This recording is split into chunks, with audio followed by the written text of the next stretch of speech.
Pedimos tua bênção, Pai amado, para os trabalhos que ora se iniciam. Que o teu amor nos envolva e que a tua luz nos ilumine para que tenhamos a sabedoria necessária para mudar o que precisa ser mudado em nós. E assim, sejamos fortalecidos em nossa jornada. Envolve e inspira o nosso palestrante para que nos transmita palavras de sabedoria. Iniciamos os trabalhos desta noite na certeza do teu amparo e na presença dos teus mensageiros de luz. Que sejamos receptivos aos fluidos benévolos que os amigos espirituais amorosamente trazem a este ambiente. Que assim seja.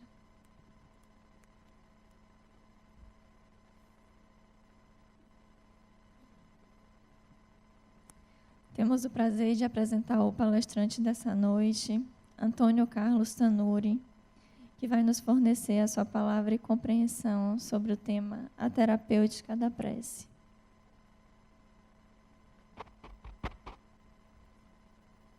Minhas amigas, meus amigos, boa noite.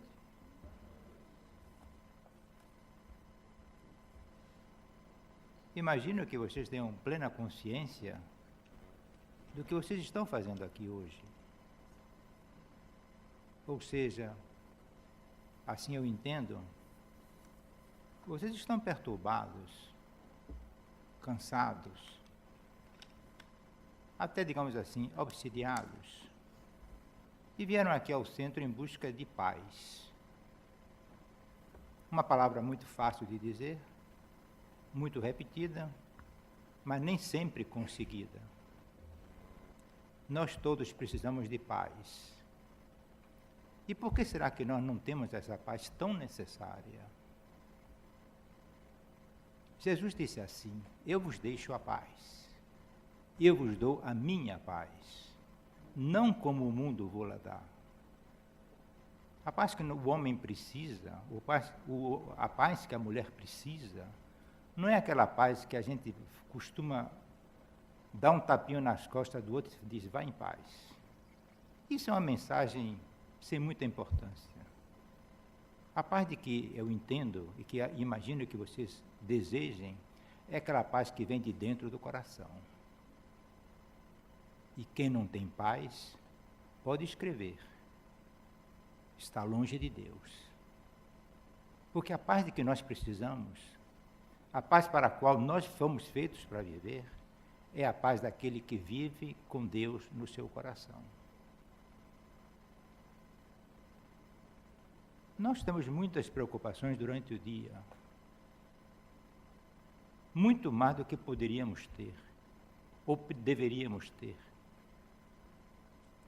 Temos na nossa mão, geralmente, um telefone celular ou um computador, cujas informações saturam nossa mente.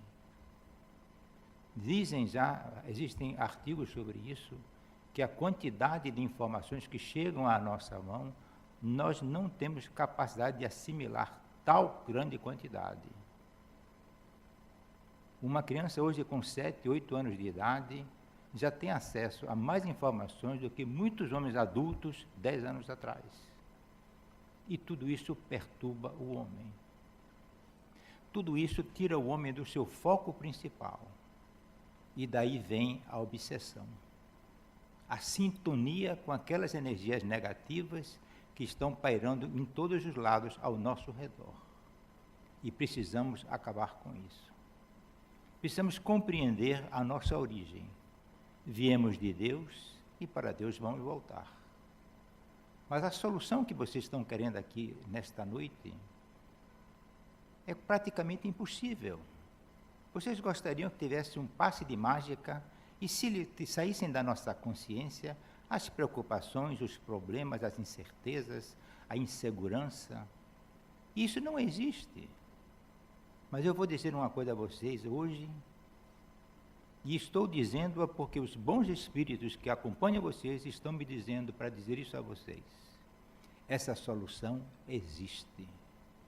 Existe sim um passe de mágica que pode deixar você num verdadeiro reino dos céus aqui na terra.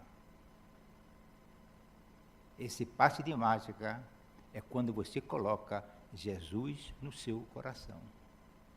E para nós isso é difícil, porque o dia inteiro, desde que começa até que termina, estamos ocupados com os problemas diários. Aconteceu um acidente aéreo 2 dias atrás. O dia inteiro a imprensa está batendo isso. Os jornais, os comentários.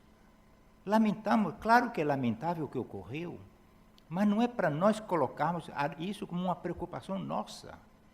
Então aconteceu aquilo, eu tenho que tomar cuidado, eu tenho que fazer aquilo, e não vou mais aqui, não vou provar lá. Isso não pode afetar a nossa vida. É uma realidade e um acontecimento da qual nenhum de nós está livre. Mas você não nasceu para viver esse mundo de incertezas. Você viveu para viver um mundo de paz e de felicidade. E se não fosse assim, esse Deus seria um Deus frustrado, porque não soube criar para nós uma vida digna, uma vida de tranquilidade. E ele ainda diz que nos criou à sua imagem e semelhança. Então, se nós levamos uma vida hoje toda torta e cheia de problemas, e ainda diz que a nossa vida é parecida com a dele, que alguma coisa está errada. E certamente não é ele que está errado.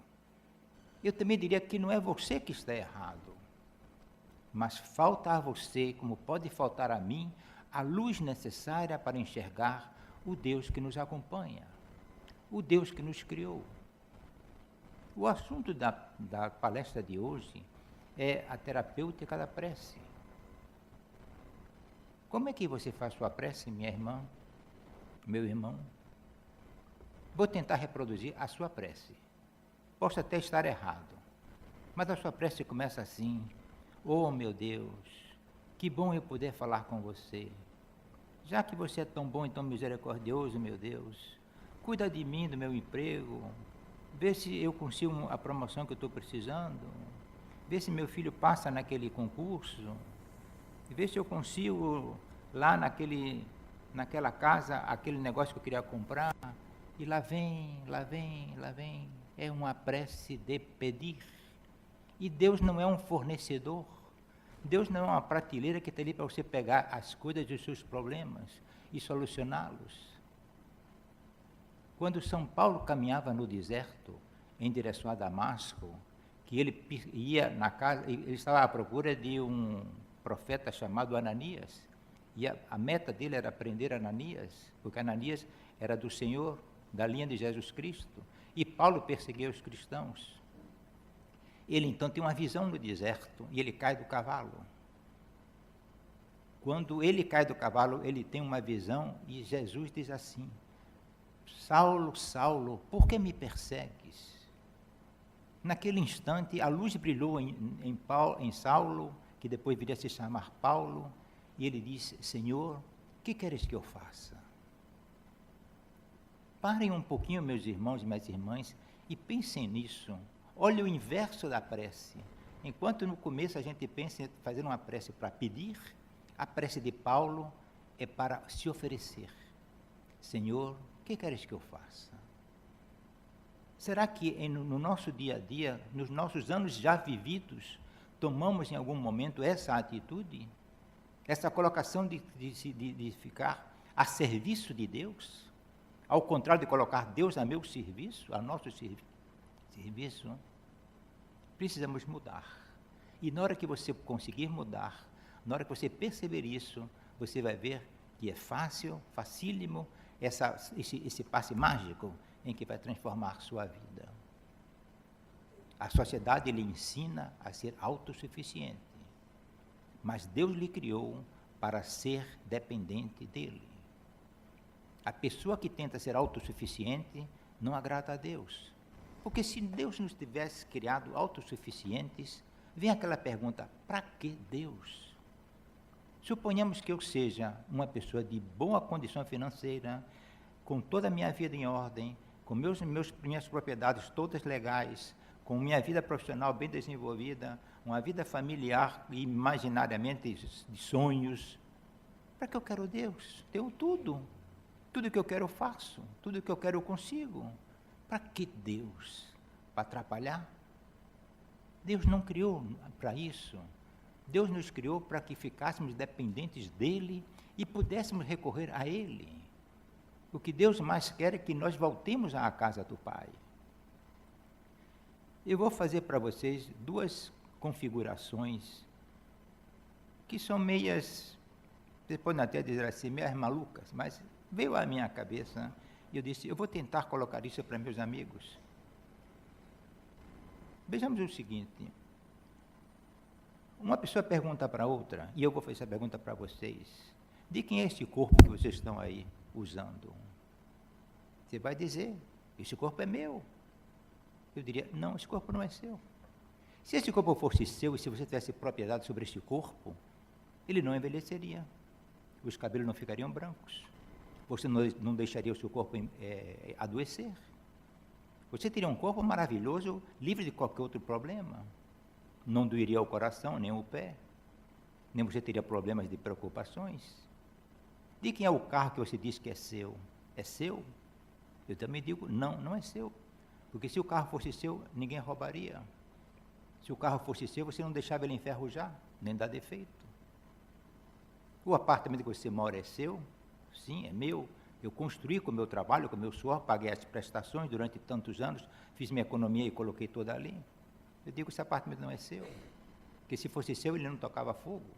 A torneira não dava defeito, o esgoto não entupia. Você não precisava estar constantemente pintando ele. Ou seja, o corpo, o carro, o apartamento, a empresa é sua. Se a empresa fosse sua, ela não dava prejuízo. Era só lucro atrás de lucro. Se as condições fossem suas, você não sofreria os tropeços que você sofre diariamente. O que acontece é que o corpo, o apartamento, o carro pertencem ao Criador. Você é um usuário do corpo, do carro e do apartamento enquanto encarnado estiver. Então, a quem pertence isso? Ao Criador. Então, o Criador é quem pode resolver esses problemas, e não você. Você não pode se considerar autossuficiente, porque quando você achar que tem tudo, vem a doença e você não tem para quem correr. Você vai ficar perdido. Eu pensei que eu tinha poder sobre isso, mas você não tem. Ou seja, você sente Deus, a falta de Deus em você. E se você é corajoso, se você está disposto a enxergar a luz, você admite a sua fraqueza. E a sua fraqueza, que pode ser motivo de vergonha para alguns, na realidade, a sua fraqueza é um ato de coragem, em que você está dizendo, meu Deus, eu preciso de você. Você me criou fraco, você me criou ignorante, você me criou na condição de ser um pequeno aprendiz. E eu estou aprendendo aos poucos, mas não posso ser responsável por aquilo que você não me ensinou a resolver. Nós todos somos umas verdadeiras crianças nas atitudes que nós tomamos. E nós não pensamos sobre isso. Nós pensamos na imagem que o jornal nos traz, naquilo que outras instituições ou a televisão cobram.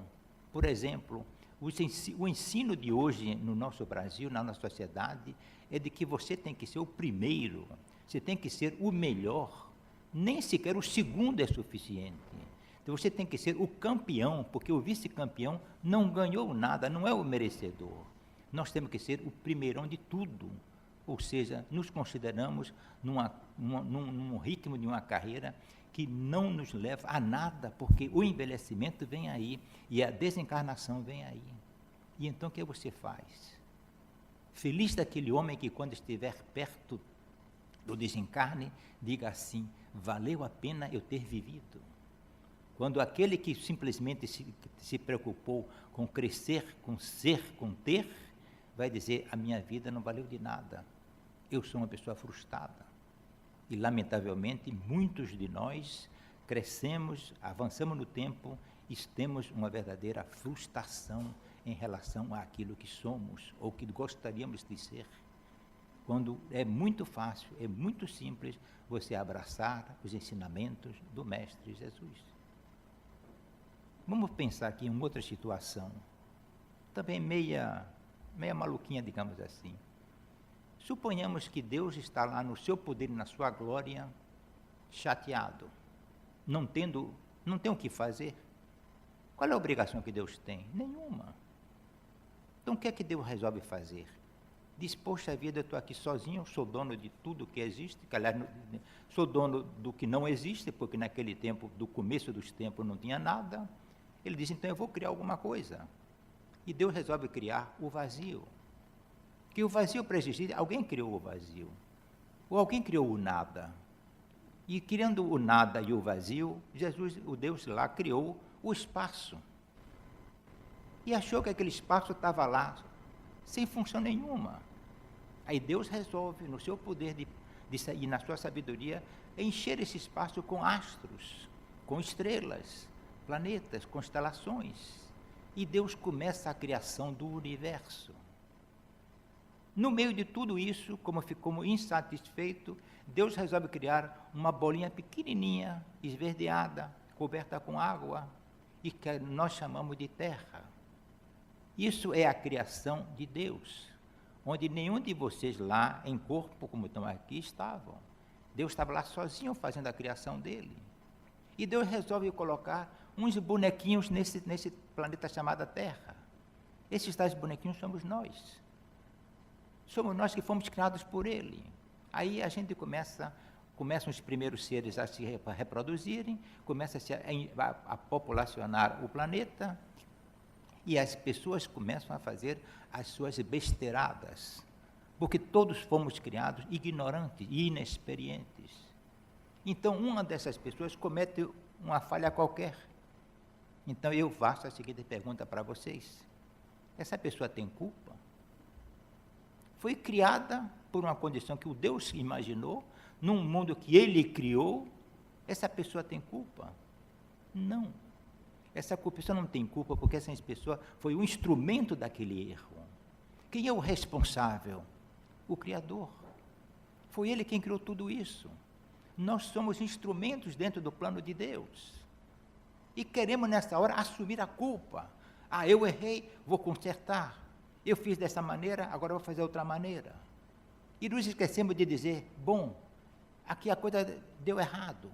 Oh, meu Deus, aqui deu errado. Eu estou aqui disposto a colaborar com você, mas traga você a solução. Porque a Ele pertence a solução. A luz vem dele. Mas nós não temos fé. Não acreditamos. Imaginamos um Deus do nosso jeito.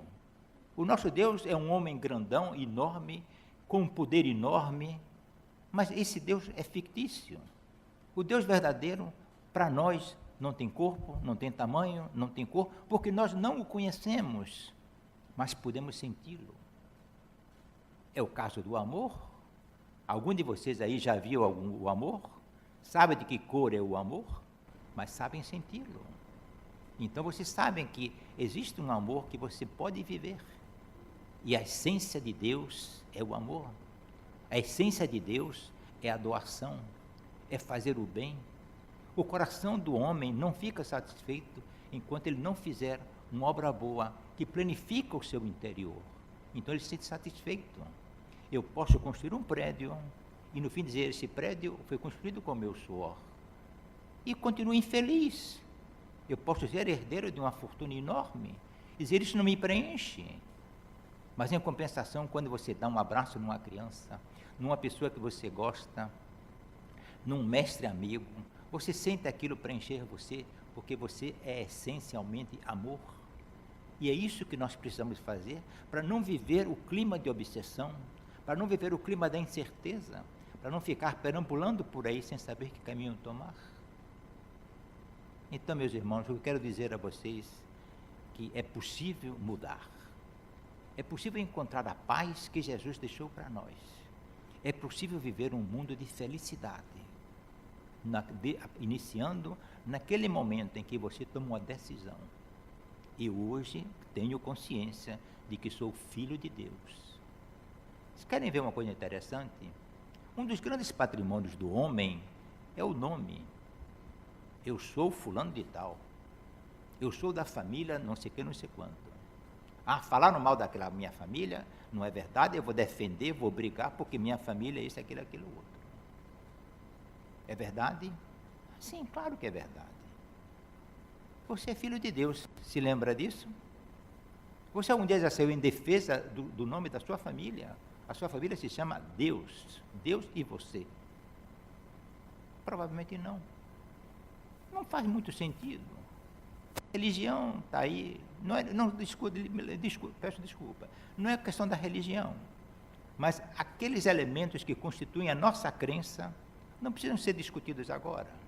O que temos que discutir é o nosso dia a dia, as nossas responsabilidades, os nossos direitos. E nos esquecemos que somos seres espirituais. Somos seres dependentes do Criador. Somos filhos de Deus. Quando vocês chegarem em casa hoje, alguns minutos antes de dormir, parem e pensem assim: eu tenho meu pai e minha mãe. Meu pai e minha mãe, porventura já tivessem falecido, mas eu me lembro de meu pai e minha mãe, eram meus amigos, faziam tudo por mim, me criaram, me educaram. Puxa vida, se eu pudesse, eu teria meu pai e minha mãe de novo aqui comigo. Daqui a pouco, dê um tempo, diga assim: eu sou filho de Deus. Deus não morreu. Deus está comigo. Que legal, que fortuna a minha em ser filho de Deus. O que temerei? Deus está comigo. Então, meu amigo, minha amiga, reconheça a sua fraqueza e, ao mesmo tempo, reconheça a sua grandeza quando você coloca o Deus amigo dentro de você, dentro dos seus pensamentos. E já dizia São Paulo: não sou eu quem existo, é Deus quem vive em mim. E isso é uma atitude atual, é um pensamento atual. Não sou eu quem vivo, é Deus quem vive em mim. 15 dias atrás, eu fui ao Rio de Janeiro ver minha filha e minha neta. O avião balançou pra caramba.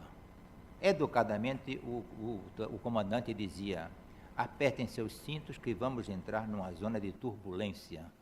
Turbulência, para mim, é o avião ficar querendo cair, não cair, certo? Então eu fiz assim: meu Deus, seja o que você quiser. Eu não posso dizer, como eu dizia algum tempo atrás: meu Deus, segura esse avião, porque eu não posso morrer, tenho mulher, tenho família, tenho obrigações, coisas para pagar. Isso é no tempo que eu tinha medo, achava que eu não tinha, Deus não tem o direito de me tirar minha vida naquele avião. Mas isso é besteira. Quem me criou foi Deus. Os caminhos que eu trilho, sou Ele que traça. Se Ele dissesse que aquele avião teria que cair como caiu do outro dia, louvado seja Deus, Ele sabe cuidar de mim, porque Ele é meu Pai.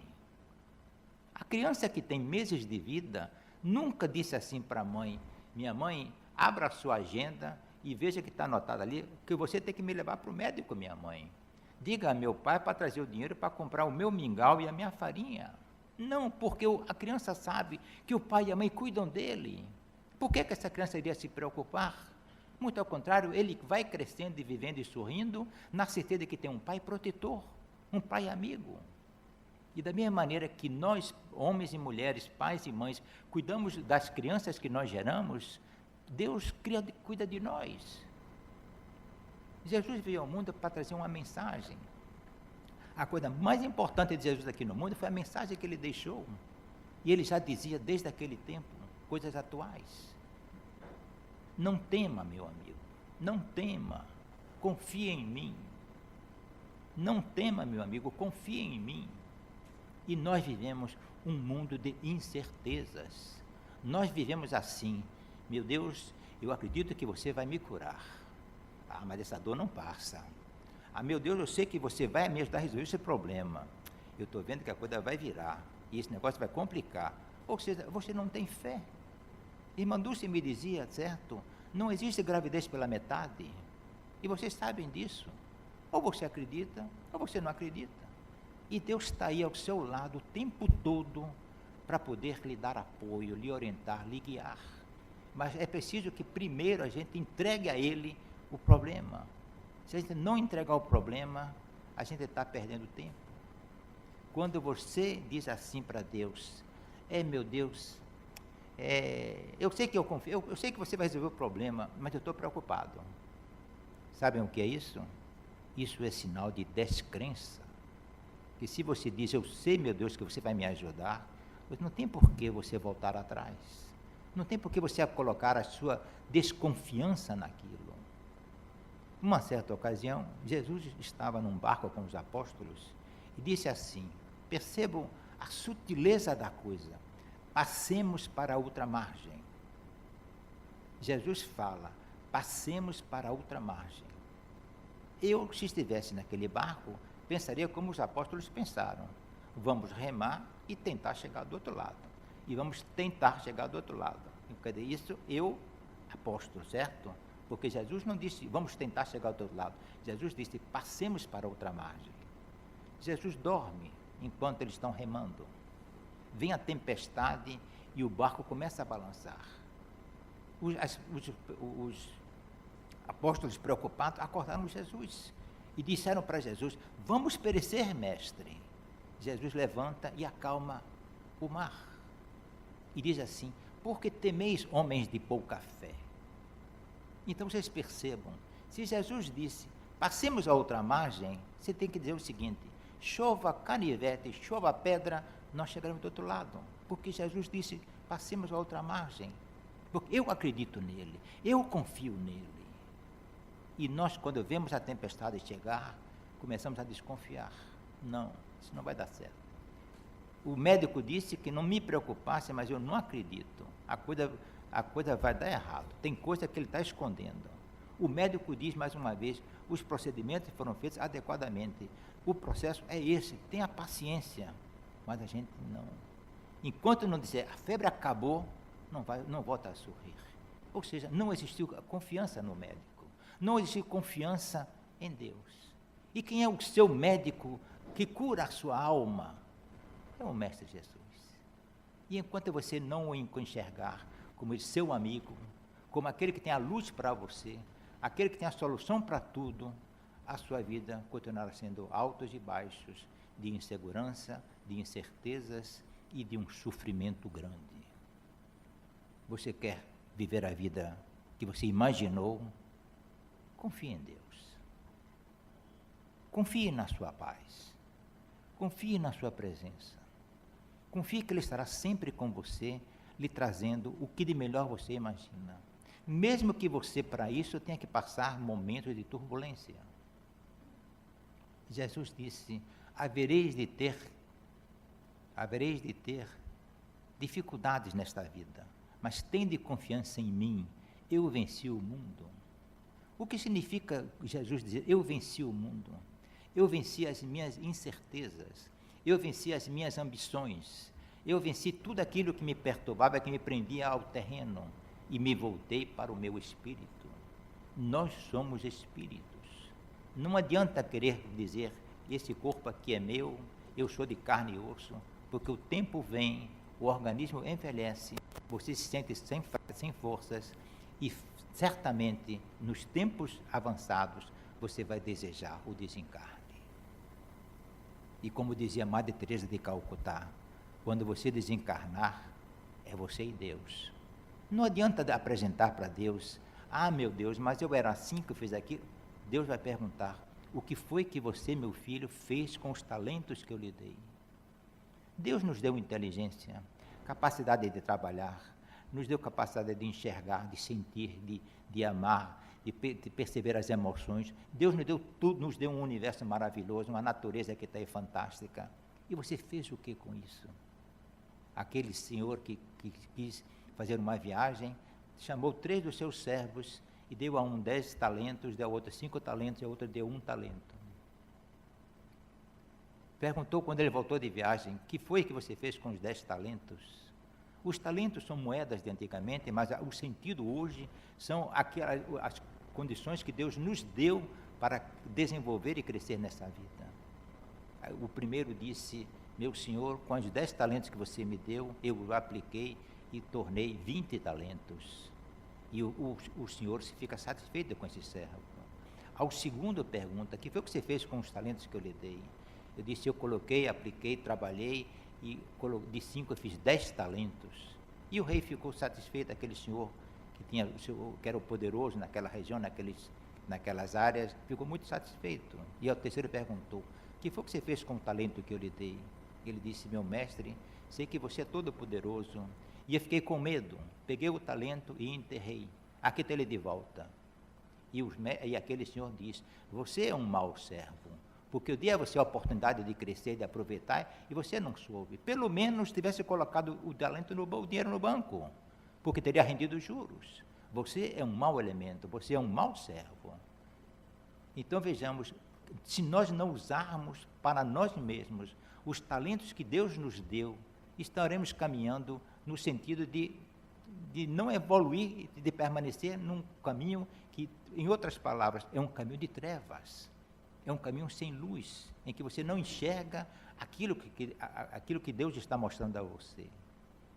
Precisamos, então, perceber quantas coisas boas nós temos, quantas oportunidades Deus nos dá para usá-las em benefício nosso, dos que nos rodeiam, e oferecer aquilo a Deus. Em algumas ocasiões eu tenho dito o seguinte, e voltando à tal terapêutica da prece, pessoas dizem assim, meu Deus, me ajude, meu Deus, eu quero que você me dê um empurrão, meu Deus, onde você está? Meu Deus, você não ouve minha prece? Eu diria, nada disso adianta. Que você está chamando a Deus de inoperante, está chamando a Deus de surdo, está chamando a Deus como quem diz que um Deus que não tem amor, certo? A prece não pode ser essa. A prece tem que ser assim, meu Deus, me dê luz para enxergar você. Meu Deus, me ensine que caminho eu tenho que seguir para eu ir ao seu encontro. Ou seja, nós precisamos aprender que nós somos os discípulos, nós somos os aprendizes, Deus é o mestre. E muitas vezes nós fazemos o inverso. Como dizia a minha amiga, Antônio, eu creio em Deus, mas nada do que eu quero eu consigo. Olha, eu vou lhe mostrar. Eu tenho lá em casa um problema com a minha cunhada, todo dia eu brigo com ela e não consigo resolver. Olha, meu amigo, minha filha está num curso que eu não acho que não é o bom para ela, e meu marido tem um problema tal. Eu disse, mas vem cá, você está querendo ensinar a Deus como é que resolve os seus problemas? E essa atitude é muito fácil para nós. Nós queremos que Deus faça do nosso jeito. E não temos condição para isso, porque Ele não é nosso empregado. Ele não é um robô nosso. É preciso inverter os papéis e dizer, meu Deus, como dizia São Paulo, o que queres que eu faça? Eu tenho em casa uma cunhada com que eu não simpatizo com ela. Então, Deus, me dê a capacidade de tolerar ela como ela é. Meu Deus, faça com que eu aceite meu filho do jeito que ele é. Que eu aceite as condições do dia como elas são. Se chover, se faz sol, se faz chuva, se o trânsito está engarrafado ou não está, que eu aceite tudo isso e agradeça a você por tudo. E você vai ver que nessa hora a sua vida começa a mudar. Porque Deus vai dizer assim, aquele meu servo, aquele meu filho, eu gosto dele, porque ele comulga as minhas ideias. Ele está sempre comigo. Quando no caso anterior, nós estamos sempre fustigando Deus, porque não faz do jeito que a gente quer.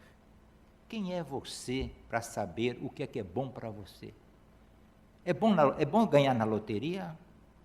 Vocês sabem que muitas pessoas ganham na loteria e a vida piorou. É bom você ter um carro? Quantas pessoas ganham o carro ou a motocicleta e tem um acidente? Você não sabe o que é bom para você. Então, inverta os papéis. Agradeça a Deus por tudo. Você pode dizer assim, meu Deus, eu quero um carro para ir para o trabalho. Porque você sabe, meu Deus, que se eu não tiver o carro, eu não posso ir para o trabalho. Mas você já esquece que Deus pode arrumar um emprego para você no vizinho de sua casa. E você não precisa de carro para ir para o trabalho. Nem ter o sacrifício e o sofrimento de enfrentar uma hora de tráfego difícil. Ou seja, nós queremos mostrar a Deus que nós somos os deuses e Ele é que tem que aceitar nossa condição. Invertemos os papéis. Mas invertemos os papéis de uma maneira imperceptível, inconsciente. Mas vocês e eu, nós somos felizes porque estamos aqui hoje neste salão em que os guias espirituais estão nos intuindo, estão abrindo nossa mente para a luz que deve guiar o nosso caminho. essa luz que se chama Deus, ou chama Jesus, ou chame Alá, ou chame luz do universo, ou sabedoria universal, o que seja lá, com o nome que quiser. Mas precisamos inverter essa condição para poder nascermos um novo dia, uma nova vida. Será que isso é tão difícil assim? Embora eu esteja aqui falando, e embora eu tenha como leitura para mim não só um aprendizado, como um prazer, eu li esta semana uma coisa que me tocou, muito simples. Vejam que tudo que Deus ensina é simples. Diz assim: o ramo que se desliga da árvore não pode dar frutos. Para que esse ramo dê frutos, ele tem que estar preso à árvore. Então eu vejo uma árvore de manga, uma mangueira ou uma macieira, e chego lá e corto um galho. Este galho pertence a essa árvore. Este galho é da mesma natureza da árvore, mas este galho cortado não dará frutos. Mas se esse galho permanecer na árvore, ele dará frutos. Estou dizendo alguma coisa para vocês, alguma novidade? Nós somos esses galhos. Quando nós nos desligamos do Pai, não podemos dar frutos. E vamos fazer, vai acontecer conosco o que acontece com o galho. Vai secar e vai morrer. Então, o que seremos nós sem Deus? Vocês conhecem a parábola do filho pródigo. O filho diz para o pai: meu pai, eu já sou um crescido, você tem um patrimônio, quando você morrer, uma parte é minha, então vamos embora precipitar os fatos, me dê minha metade, minha parte lá, certo? Eu vou ganhar minha vida, o meu mundo. E o pai, para não contrário, o filho dá ao filho a parte dele, e ele se manda mundo afora. Já pensou vocês? Ou qualquer um de nós, jovem, com um mundo maravilhoso pela frente, cheio de riquezas, o que é que vai acontecer? Farra, festa, etc, etc. Só que aquilo no começo, o dinheiro ainda dá para isso. O tempo vai passando e a riqueza vai se esgotando. Ou seja, a herança vai sumindo. E foi o que aconteceu com esse rapaz. Acabou tudo, e não tendo onde comer nem o que comer, foi dormir num chiqueiro, junto dos porcos. Alguém, por favor, deixou que ele entrasse. Aí a consciência bate e ele diz: se eu estivesse na casa de meu pai, mesmo sendo um empregado, teria comida, roupa e um teto. Então eu vou fazer o seguinte, aí entra aquilo que eu disse a vocês, a decisão. Vou fazer o seguinte, vou voltar para a casa de meu pai. E é isso que nós precisamos fazer. Ter a coragem, a decisão e a coragem de dizer: vou voltar para a casa de meu pai. O menino volta e disse: meu pai vai me encher vai me bater, vai me dar uma surra, para eu aprender, certo, que eu não devia ter saído de casa. Mas o que é que acontece? O pai manda matar o melhor boi que tinha e faz um grande banquete, porque o filho voltou à casa do pai. Então nós imaginamos que Deus é um Deus punitivo. Não é. Deus está de braços abertos à espera que nós voltemos para a casa dele. Mas é preciso ter a consciência de que esse caminho existe e que Deus é amor, Deus é Pai, Deus é perdão, e Deus sabe que nós fomos criados sem nenhuma experiência, sem nenhuma condição de dizer: eu vou acertar tudo. É em cima dos tropeços, é em cima dos degraus que nós temos, é que nós começamos a crescer. Se não fosse assim, não teria sentido a vida. Eu vi um filme de Batman, em que diz o seguinte, logo no começo do filme, certo? Por que o homem cai? Aí o outro responde assim: cai para aprender a se levantar. Imagine vocês uma criança num berço, nunca caiu. Ele vai ficando grande, 2, 3, 5 anos. Quando a criança tiver 10 anos de idade, ele tropeça um dia e cai no chão. Ele nunca tropeçou, nunca aprendeu a se levantar. Mas como ele tropeça no berço, ele vai aprendendo a se levantar. Então, nossos tropeços são degraus para crescimento. E Deus sabe disso. Mas nós parece que queremos tomar o lugar dele. E queremos dizer: não, a coisa não pode ser assim. A coisa tem que ser feita como saiu naquele programa que eu estudei lá na universidade tal. Tem que ser assim. E você vai colocar em prática o ensinamento daquela universidade. Nada errado nisso. Só que você está colocando a universidade dentro do seu coração, onde Deus deveria habitar. Bom é quando você tem Deus no coração e diz, meu Deus, vamos usar os conhecimentos daquela universidade? Vamos. Aí você começa a ter sucesso, porque você permanece ligado a Deus. Ou seja, você continua ligado à árvore mãe. Você não está separado. Você não é um galho fora da árvore. É simples. Jesus não viria aqui ao mundo trazer uma mensagem complicada, difícil. Tudo que ele falou, nunca escreveu nada, nunca registrou nada, e o pouco que ele falou permanece atual até hoje. Mas numa sabedoria maravilhosa, numa condição que nós hoje precisaríamos viver todos os momentos dessa maneira. Jesus fala sobre o perdão. Que perdoar que nada? Ele que se estrepe. Desculpem, meus amigos, mas a gente faz isso muitas vezes. Caiu, quebrou a cara, ele merecia. Ou seja, para que externar esse desejo de justiça do seu jeito? Aprenda a perdoar. Tem coisa mais maravilhosa do que perdoar. Você é insultado, é injustiçado, perdoe e vá para casa dormir em paz. Porque enquanto você não esquecer aquela injustiça, você está querendo revidar. E a vingança lhe come por dentro. A vingança atrapalha a sua vida. Quando o perdão torna você leve. Que bom é ser humilde. Porque aqueles que pensavam que são os poderosos, caem. Nós temos visto nas nossas reportagens ultimamente quantos que se diziam poderosos estão hoje trancafiados. Ou seja, o Deus deles ruiu.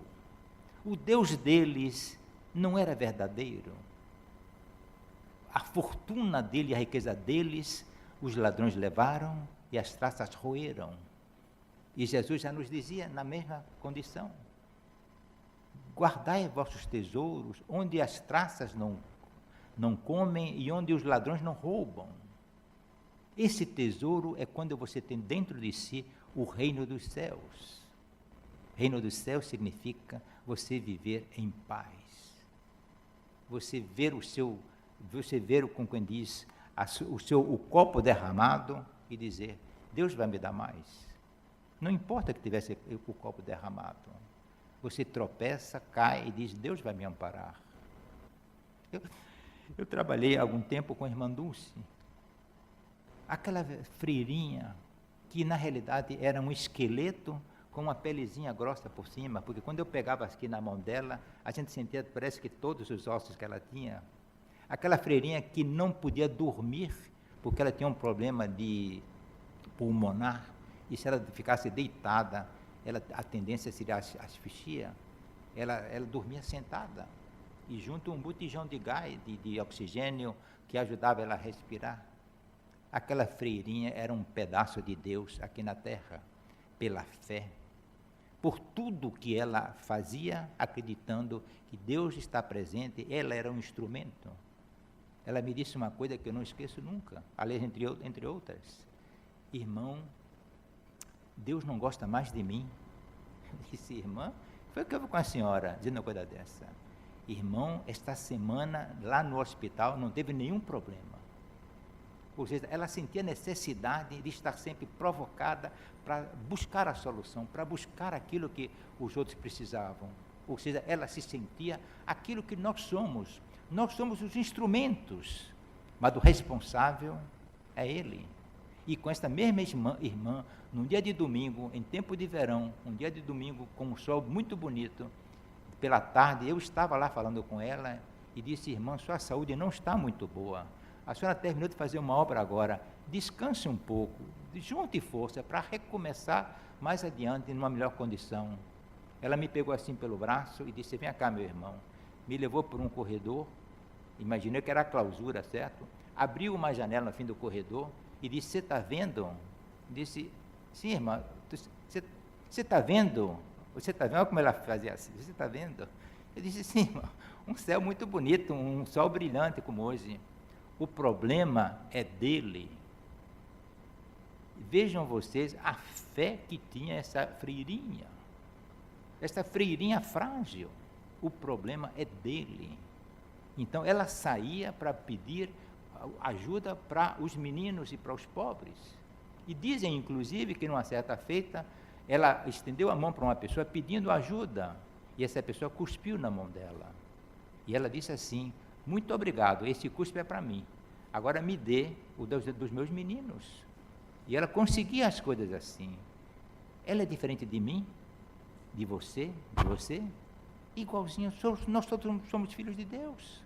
Uns têm mais encarnações, têm mais experiência, mais vivência, outros têm menos. Mas somos todos iguais. E mais cedo ou mais tarde, todos chegaremos e todos voltaremos para a casa do Pai.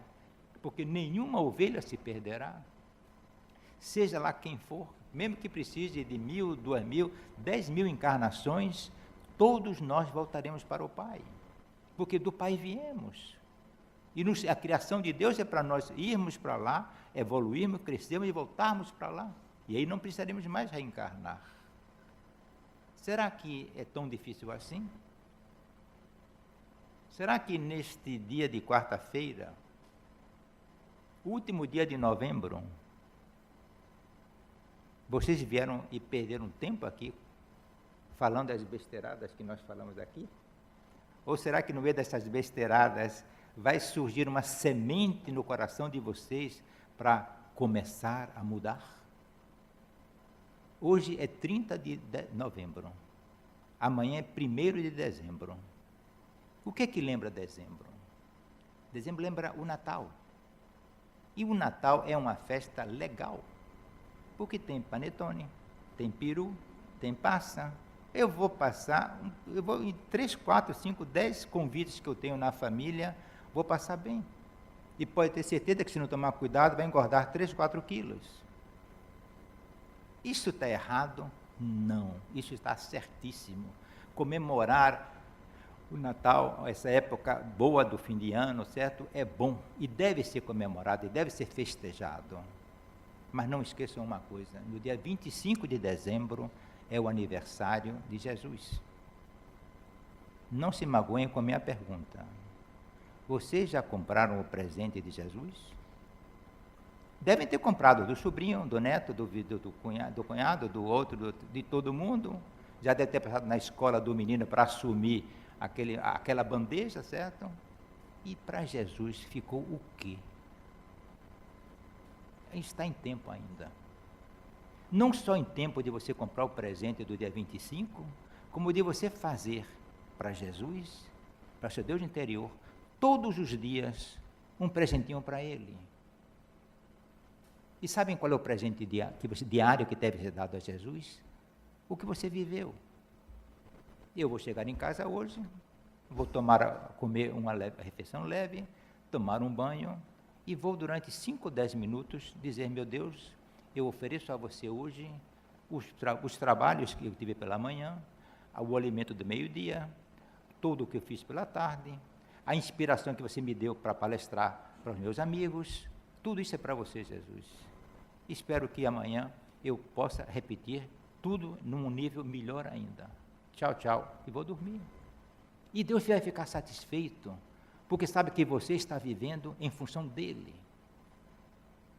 Eu poderia também, e infelizmente ocorre com muitas pessoas, vão dormir e antes de dormir, ou estão na televisão assistindo às brigas, ou estão dando penada sobre a vida dos outros, ou estão fazendo o seguinte: amanhã eu vou acordar, 8 horas tem reunião, aquele cara vai lá, certo, mas eu sei que a proposta dele eu não vou aceitar, eu vou fazer aquilo outro, 11 horas eu vou fazer aquilo outro, ou seja, vão dormir pensando nos negócios, e vão repetir o outro dia, e outro dia, e outro dia.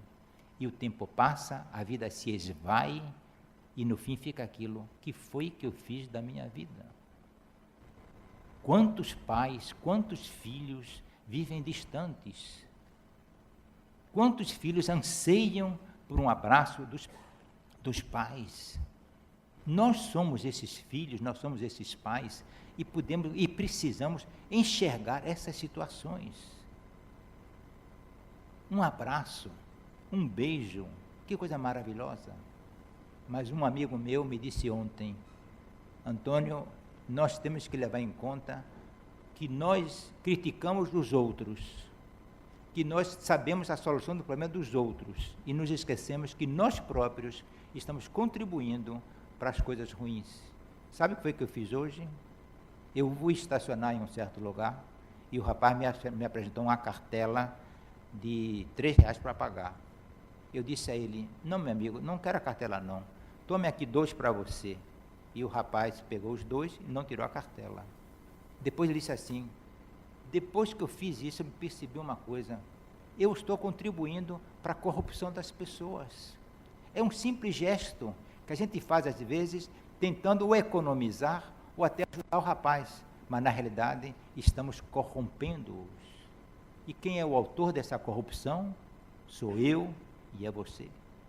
Então precisamos ter esse olhar crítico sobre nossas atitudes, como membros da sociedade, mas principalmente como espíritos, filhos de Deus.